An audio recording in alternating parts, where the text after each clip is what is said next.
Hello viewers, welcome to my page Nishita's Creation and also welcome to my YouTube channel Nishita Pulse Lifestyle.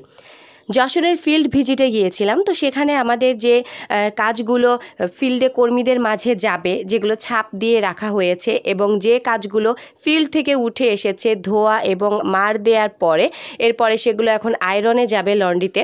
তো সেই কাজগুলো যেমন দেখলেন আপনারা সামনে যে ছোট করে একটু ভিডিও করেছি, পাশেই কিন্তু এখানে আবার নতুন করে কাপড় রেডি হচ্ছে, যেটাতে কিন্তু ছাপের কাজ চলছে। এখানে ট্রেসিং পেপারের মাধ্যমে এলামাটি দিয়ে কিন্তু আমরা এই ছাপের কাজগুলো করে থাকি, যেখানে ডিজাইন করা হবে, সুই সুতা দিয়ে নকশা করে ফুটিয়ে তোলা হবে। প্রচুর ডিজাইন বিভিন্ন ড্রেস করা হয়ে থাকে, সেগুলোর ট্রেসিং পেপার হচ্ছে এইগুলো।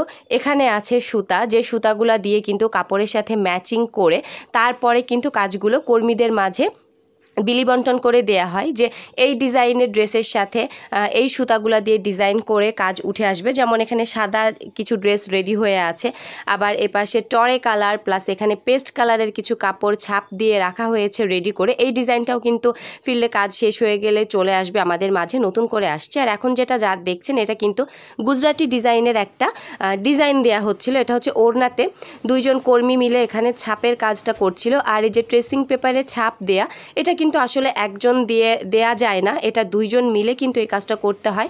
এক ট্রেসিং পেপার ধরতে হয় এবং আরেকজনকে এলামাটি, জিঙ্ক পাউডার কিংবা ব্লু দিয়ে ডিজাইনগুলো ছাপের মাধ্যমে আর কি তুলতে হয়।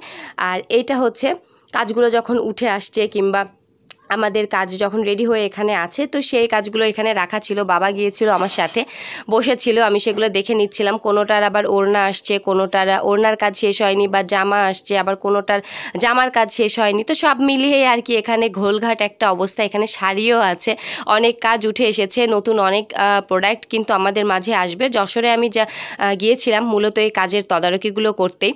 তো যেহেতু ইনচার্জের বাসাতেই আমি ছিলাম, আর এই গরমের মধ্যে একেবারে ফিল্ড যেটা রুট লেভেলে যে কাজগুলো হয়, সেখানে আর গরমের মধ্যে আমি যেতে পারিনি।